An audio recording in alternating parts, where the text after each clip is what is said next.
আল্লাহ আমার রব, এই রবি আমার সব। দামে দামে তন মনে তারি অনুভব। তোমার দুনিয়াতে আমি যেদিকে তাকাই, অথই নিয়ামতে ডুবে আছি সবাই।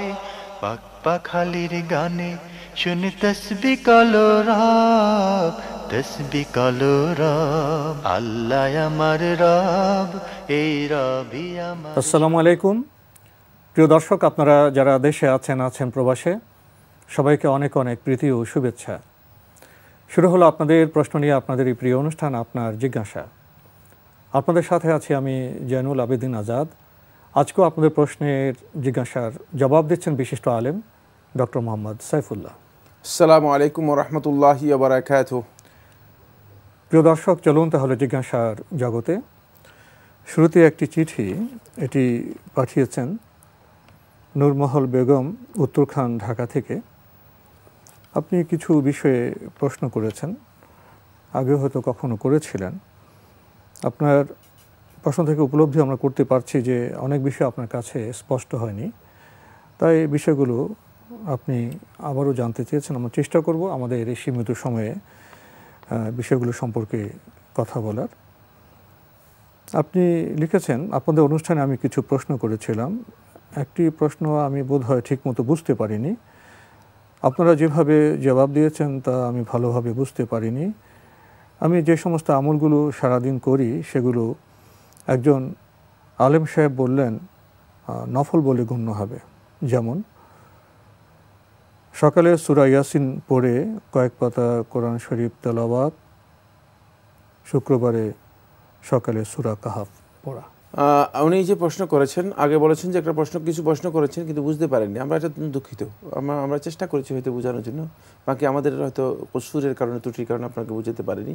যাই হোক, কিন্তু আসলেই প্রত্যেককে যারা প্রশ্ন করবেন তাকে কিন্তু একটা জিনিস জানতে হবে, সেটা হচ্ছে আপনার মনে যেটা আছে সে উত্তর তো আমরা দিতে পারবো না, কারণ আমরা এই সম্পর্কে কিছু জানি না। কার মনে কি আছে এটা আমরা জানি না, তার মনের উত্তর আমার দেওয়ার আমরা লিখিত বক্তব্য থেকে আমরা সেই বক্তব্যের আলোকে এবং একান্ত কোরআন এবং হাদিসের বাইরে কোনো বক্তব্য আমরা দিতে পারবো না। সুতরাং এটা খেয়াল রাখতে হবে যে আমরা যে কথাগুলো বলবো সেগুলো সরাসরি কোরআন এবং হাদিসের যে নির্দেশনা সেটাই আমরা বলবো। আমি আমার ব্যক্তিগত বক্তব্য দিই না, এবং ব্যক্তিগত কারো উদ্দেশ্য কারো সন্তুষ্টির জন্য বক্তব্য দিতে পারবো না। সেক্ষেত্রে আমরা হয়তো কোথাও আমাদের বুঝাতে ভুল হয়ে যেতে পারে, আপনাকে হয়তো আপনি নাও বুঝতে পারেন আমাদের বক্তব্য। তো আমরা চেষ্টা করি যে সহজ বাংলায় বলার জন্য। যদি কোনো কারণে কারো প্রশ্ন উত্তর কোনো শব্দ আমার ভুল হয়ে যায়, আবার আমাদের উপস্থাপক পরিচালক রয়েছেন, তিনি জিনিসটা আরও ক্লিয়ার করে দেন, চেষ্টা করেন ক্লিয়ার করার জন্য। যাই হোক, বাকি যে প্রশ্নটি করেছেন সেটা হচ্ছে এই যে আপনি সকালে সূরা ইয়াসিন পড়েন, কিছু আয়াত পড়েন, আবার দিবসের মধ্যে কিছু তসবিহ তাহলিল বা এগুলো জিকির আজকার যেগুলো করেন, এগুলো নফল হবে, নফল হতেই পারে, এগুলো তো নফল, কোনো সমস্যা না, কোনো সমস্যা নেই। দ্বিতীয় প্রশ্ন করেছেন শুক্রবার সকালের জন্য সূরা কাহাফ পড়েন নফল হিসেবে। তাও সূরা কাহাফ শুক্রবার সকালে পড়তে পারেন, শুক্রবার বৃহস্পতিবার দিবাগত রাত্রে পড়তে পারেন। এটি সুন্নাহ, এই নফল নয়। রাসূলুল্লাহ সাল্লাল্লাহু আলাইহি ওয়াসাল্লাম সহিহ হাদিস দ্বারা সাব্যস্ত হয়েছে। আপনি যদি সূরা ফাতিহা বা আয়াতুল কুরসি সহ 4 কুল পড়েন, এতে কোনো সমস্যা আছে? না, কোনো সমস্যা। নফল ইবাদত পড়তে পারেন। কি প্রশ্ন করেছেন এগুলো থেকে আমি আসলে বুঝতে পারিনি। তোমার মধ্যে প্রশ্ন আছে এরপরে আল্লাহর 100টি নাম এবং কতগুলো নাম প্রত্যেকটা 100 বার করে পড়েন। ইয়া গফুরুর রহিম, ইয়া রহমানুর রহিম 100 বার করে পড়েন। এগুলোকে নফল হিসেবে বিবেচিত হবে? না, 100 বার বললে নফল হবে না। 100 বার কেন পড়তেছেন সেটা আপনি কম বেশি করতে পারেন। 100 বার নির্ধারণ করছেন কেন, সেখানে কেন এসে যাবে? সুন্নাহ দ্বারা এটা সাব্যস্ত হয় না 100 বার নির্ধারণ করার বিষয়টি। তাই কম পড়তে পারবেন, 100 পড়তে পারবেন, 100 বেশিও পড়তে পারবেন, নির্ধারণ করতে পারবেন না। নির্ধারণটুকু আপনার বেদাত হবে। সুতরাং কেউ যদি তাহদীদ করেন কোনো ইবাদতকে, তাহলে তাকে অবশ্যই সুন্নাহর দলিল এখানে দিতে হবে। যেহেতু আপনি 100 বার নির্ধারণ করছেন, সুন্নাহর দলিল কোথায়? রাসূলুল্লাহ সাল্লাল্লাহু আলাইহি ওয়াসাল্লাম আদৌ কি বলেছেন কিনা 100 বার পড়ার জন্য? যদি রাসূলুল্লাহ সাল্লাল্লাহু আলাইহি ওয়াসাল্লাম এই দলিল না থাকে, তাহলে এটা 100 বার হবে না। এটা আপনার যতটুকু সামর্থ্য কম বেশি পড়বেন, ততটুকু পড়বেন, এবং কোনোদিন 100 বার পড়তে পারবেন, 100 সামর্থ্য অনুযায়ী পড়বেন। আর একই বিষয়ের মধ্যে চলে আসবে যে দোয়া ইউনুস 500 বার, দরুদ শরীফ 100 বার, একই কথাই আসবে। এবং কম বেশি করতে কোনোদিন 100 বার আসলে হবে? যেগুলোর মধ্যে সংখ্যা ইসলামে নির্ধারণ করে দেওয়া হয়েছে, যেগুলোর ব্যাপারে সংখ্যা এসেছে, সেগুলোর ক্ষেত্রে আপনি সংখ্যা অবশ্যই মেনটেন করাটা হচ্ছে সুন্নাহ। যেগুলোর সংখ্যা আসেনি সেটা নির্দিষ্ট করার দরকার নেই। যেমন আমরা দেখি যে মানে সুবহানাল্লাহ 33 বার, আলহামদুলিল্লাহ 33 বার, আল্লাহু আকবার 34 বার, অথবা সুবহানাল্লাহ আলহামদুলিল্লাহ আল্লাহু আকবার 33 বার করে শেষে লা ইলাহা ইল্লাল্লাহু ওয়াহদাহু লা শারীকা লাহু লাহুল মুলকু ওয়া লাহুল হামদু ওয়া হুয়া আলা কুল্লি শাইইন কাদির একবার। এই যে মানে এগুলো কিন্তু সুন্নাহ দ্বারা সাব্যস্ত হয়েছে, যেগুলি সুন্নাহ দ্বারা নির্দিষ্ট করা হয়েছে সেটা নির্দিষ্ট সংখ্যা পড়তে হবে, অবশ্যই পড়তে হবে। বাকিগুলো নির্দিষ্ট করার প্রয়োজন নেই, কিন্তু পড়তে পারবেন। আমি এখন বুঝতে পেরেছি উনি আমাদের উত্তর বুঝতে পারেন নাই কেন, সেটা আমি এখন বুঝতে পেরেছি। সেটা হচ্ছে তিনি আসলে বুঝতেই পারেন নাই যে আমরা কি বক্তব্য দিয়েছি। এখানে সূক্ষ্ম কথা আছে, সেটা হলো মানে যেটা কোরআন সুন্নাহর মধ্যে রাসূল সাল্লাল্লাহু আলাইহি ওয়াসাল্লাম সংখ্যা নির্ধারণ করেন নাই, এই সংখ্যা নির্ধারণ করার অধিকার আল্লাহ রাসূল সাল্লাল্লাহু আলাইহি ওয়াসাল্লামের ছিল, ওহীর মাধ্যমে তিনি করেছেন। বাকি এরপরে কোনো ব্যক্তির অধিকার নেই। কোনো ব্যক্তি যদি সংখ্যা নির্ধারণ করা, কোনো ব্যক্তি যদি এর সংখ্যা নির্ধারণ করে নেই, তাহলে তিনি নিজে মানে দ্বীনের মধ্যে নিজের পক্ষ থেকে তৈরি করলেন। এখন তিনি সুবহানাল্লাহ সুবহানাল্লাহ সুবহানাল্লাহ যতক্ষণ পারেন পড়তে পারবেন, কিন্তু যদি তিনি বলেন যে না প্রতিদিন সুবহানাল্লাহ পড়তে হবে 500 বার করে, 500 বার পড়লে এই ফজিলত পাওয়া যাবে, অত 500 বার পড়তে হবে, তাহলে তিনি ভুল করলেন। তিনি মূলত এই কাজটি শুদ্ধ করেন নাই, এই কাজটি শুদ্ধ করেন নাই। শেষে উনি যে কথাটি লিখেছেন, এসব আমি শিখেছি বিভিন্ন ওয়াজ মাহফিল এবং বিভিন্ন বই পড়ে। আমার মনে হয়েছে সবগুলি আল্লাহর ওয়াস্তে নিবেদিত এবং সবগুলোর অর্থই ভালো। উল্লেখ্য যে আমি আপনাদের অনুষ্ঠান নিয়মিত দেখি, এতে আমি অনেক কিছু শিখতে পেরেছি এবং উপকৃত হয়েছি। আপনাকে ধন্যবাদ। আপনাকেও ধন্যবাদ যে আপনি চেষ্টা করছেন দিনের পথে চলার। তো আপনি যে ওয়াজ মাহফিল বা বিভিন্ন বই পড়েছেন সেখানে হয়তো সব বিষয়ে সঠিকভাবে নেই, আমরা তো বলেছি যেগুলো নির্দিষ্ট সেগুলো আপনি নির্দিষ্ট করে পড়বেন, যেগুলো নির্দিষ্ট নয় নির্দিষ্ট করবেন না, সামর্থ্য অনুযায়ী সেটা আপনার কম বেশি করে আপনি পড়বেন, তাহলে তো ওনারা বোধহয় চিন্তার কোনো বিষয় নেই। এবার আমাদের হাতে যে চিঠিটি এটি পাঠিয়েছেন আবু তালেব ফকির, দুর্গাপুর রাজশাহী থেকে। আগের চিঠি আমরা শুরু করেছিলাম, শেষ করতে পারিনি। উনি আরেকটি প্রশ্ন করেছেন ওই যে ইমাম পেছনে ফাতিহা প্রসঙ্গে। না, ইমাম পেছনে ফাতিহার বিষয়টা আমরা ক্লিয়ার করে দিয়েছি। এর প্রসঙ্গে আরেকটি প্রশ্ন করেছেন যে মহতারাম, যারা ফাতিহা পড়ে না তারা সূরা আরাফের 204 নম্বর আয়াত ব্যবহার করেন এবং তারা বলেন ইমাম সাহেব ফাতিহা পড়ার সময় মুক্তাদি যদি ফাতিহা পড়ে তাদের নামাজ হারাম হয়ে যাবে। এই কথা ঠিক না বানোয়াট? সঠিকভাবে উত্তর দেবেন। কোনো ইমাম একথা বলেন নাই যে সূরা ফাতিহা পড়া হারাম। যদি কেউ ফতোয়া দিয়ে থাকেন ভুল ফতোয়া দিয়েছেন, তিনি নিজে তৈরি করে ফতোয়া দিয়েছেন। এটি কোনো যুগে কোনো ইমাম বলেন নাই, ইমাম আবু হানিফা রহমতুল্লাহ বলেন নাই, ইমাম শাফি রহমতুল্লাহ বলেন নাই, কোনো ইমাম বলেন নাই। সুতরাং এই কথা শুদ্ধ নয়। জি। আরও লিখেছেন যখন কোনো প্রশ্নের উত্তর দেবেন তখন কোন প্রকাশনী, কোন গ্রন্থ এবং কত নম্বর হাদিস জানালে ভালো হয়। ভাই মোহতারাম, আপনি কোরবানির 7 ও 10 মিলে দেওয়া জায়েজ বলেছেন, সেটা সফরের দলিল। বুখারীর একটা হাদিসে আমি দেখলাম সিয়ার দলিল মুকিম অবস্থার জন্য জায়েজ নয়, মুকুব হয়ে গিয়েছে। এ প্রসঙ্গে কি বলবেন? কোন প্রকাশনী বই প্রকাশ করেছে, কত নম্বর পৃষ্ঠা, কত, এগুলো আমরা এই সমস্ত বই আমার মুখস্থ ব্যাপারটা এমন না। আমরা প্রশ্ন উত্তর দেওয়ার চেষ্টা করি কিছু সহযোগিতা করার জন্য। বাকিটা আপনারা নিজেদের প্রচেষ্টায় জেনে নিতে হবে, নিজেদের প্রচেষ্টায় জেনে নিতে হবে। এখানে মানে আমাদের কথা বলছি না যে আমরা সমস্ত জ্ঞান নিয়ে আসছি তারপর আপনাদের কাছে জ্ঞান বিতরণ করতেছি, ব্যাপারটা এমন নয়, এটা ভুল। কারণ আমি এই দায়িত্ব দুনিয়ার কেউ নিতে পারবে বলে আমি জানি না। যদি নিয়ে থাকে তিনি সেটা ভিন্ন কথা, আমার জানা নেই। বাকি আমরা চেষ্টা করছি সহযোগিতা করার জন্য, মানে যতটুকু সম্ভব। মূল প্রশ্ন আসে, এরপরে মূল প্রশ্ন যেটা আপনি কোরবানির 7 ও 10 মিলে দেওয়া যায় বলছি যে কোরবানির ব্যাপারটি আপনি যেটা বলেছেন না, এটি আপনি ভুল কথা বলেছেন।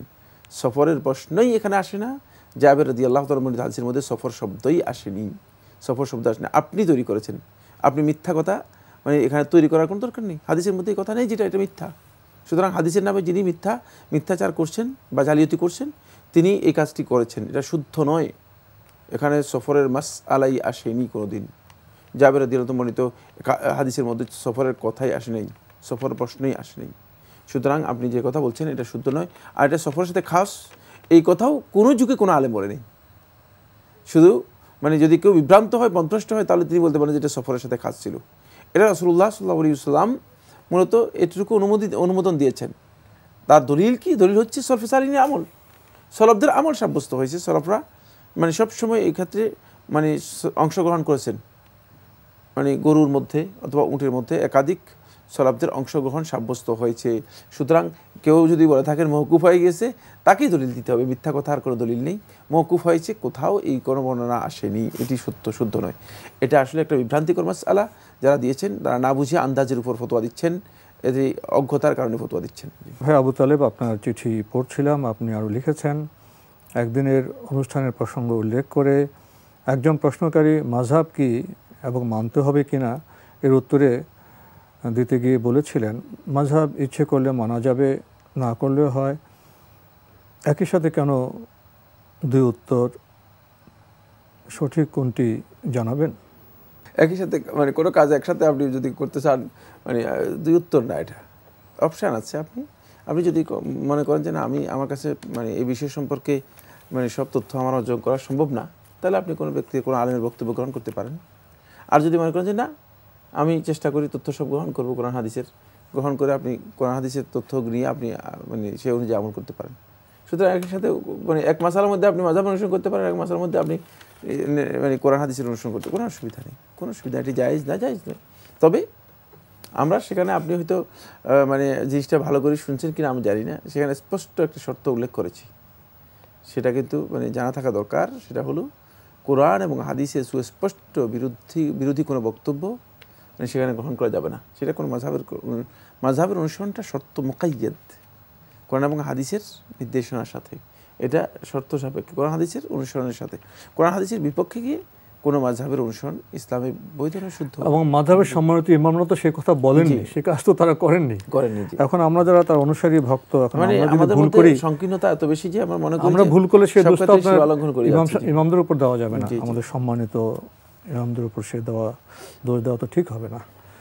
আপনি আরও অনেকগুলো প্রশ্ন করেছেন, আমরা অন্য কোনো সময় আপনার সেই সব প্রশ্নের জবাব দেওয়ার চেষ্টা করবো ইনশাল্লাহ। প্রিয় দর্শক, এবার আমাদের হাতে আরও একটি ইমেল, এটি পাঠিয়েছেন মোহাম্মদ সাখাওয়াত হোসেন, সিলেট থেকে। শুরুতে আপনাদের এই সুন্দর এবং অত্যন্ত প্রয়োজনীয় অনুষ্ঠানের জন্য অনেক অভিনন্দন ও সাধুবাদ। আমার প্রশ্নটা নামাজের নিয়ম সম্পর্কে। প্রথম প্রশ্ন, জলসাই ইস্তিরাহা, প্রথম রাকাতের দ্বিতীয় সেজদা থেকে মাথা তুলে রাসূল সাল্লাল্লাহু আলাইহি ওয়াসাল্লাম বাম পায়ের উপর সোজা হয়ে বসে যেতেন। এতে তাঁর প্রত্যেক হাড় নিজ নিজ জায়গায় ফিরে যেত। এই বৈঠকে জলসায়ে ইস্তিরাহ বলা হয়। তারপর রাসূল সাল্লাল্লাহু আলাইহি ওয়াসাল্লাম দুই হাতের চেটুতে ভর করে দ্বিতীয় রাকাতের জন্য উঠে দাঁড়াতেন। এক্ষণে তিনি হাত দুটিকে খামির সানার মতো মাটিতে রাখতেন। এখানে খামির সানা বলতে কি বোঝানো হয়েছে? আপনি কি বুঝতে পারছেন? আমি ভালো বুঝছি না, আমিও ঠিক বিষয়টি বুঝতে পারলাম না। আমাদের কোনো বিশেষ ভাষা পরিভাষা ব্যবহার করছেন? জি জি। তো যে ইস্তেরা প্রথম রাকাতে দ্বিতীয় সিজদা থেকে মাথা তুলে, না, আমি জালসাতুল ইস্তিরাহা সম্পর্কে বুঝেছি, কিন্তু খামির ছানা বা কি বলছেন এগুলো আমি বুঝি নাই। যাই হোক, জালসাতুল ইস্তিরাহা সুন্নাহ, কেউ যদি করতে চান তিনি করতে পারেন ইনদাল হাজা, প্রয়োজনের সময়। যেমন অনেক সময় দেখা যায় যে বয়সের বার্ধক্যের কারণে অথবা শারীরিক কোনো কারণে কাউকে মানে নিচে থেকে সরাসরি উঠতে কষ্ট হয়, তাহলে তিনি একটু বসে তারপরে তিনি উঠতে পারেন। এটি এটি বিশুদ্ধ মত হচ্ছে ইনদাল হাজা, প্রয়োজনের সময় জালসাতুল ইস্তিরাহা করাটি শুদ্ধ সুন্নাহ দ্বারা সাব্যস্ত হয়েছে। তবে এটা ফরজ ওয়াজিব নয়, এটি মানে প্রয়োজন হলে তিনি করবেন। কারো যদি প্রয়োজন না হয় তিনি দাঁড়িয়ে গেলেও কোনো অসুবিধা নেই, তিনি দাঁড়িয়ে যেতে পারেন। এটি ইনদাল হাজা। আহলে হাদিসগণ যখন বলেছেন তখন তারা এই কথাই বলেছেন যে এটা মূলত যখন প্রয়োজন হবে তখনই জালসাতুল ইস্তিরাহা করবেন। মানে এটা রাসূলুল্লাহ সাল্লাল্লাহু আলাইহি ওয়াসাল্লামের আমল দ্বারা সাব্যস্ত হয়েছে। রাসূল সাল্লাল্লাহু আলাইহি ওয়াসাল্লাম যখন মানে আরেকটু মানে বয়োবৃদ্ধ হয়েছিলেন, কেউ বলেছেন যে তখন রাসূল সাল্লাল্লাহু আলাইহি ওয়াসাল্লাম সরাসরি দাঁড়াতে কষ্ট হতো, তিনি একটু ইস্তিরাহা করে হাতের উপর ভর করে দাঁড়াতেন।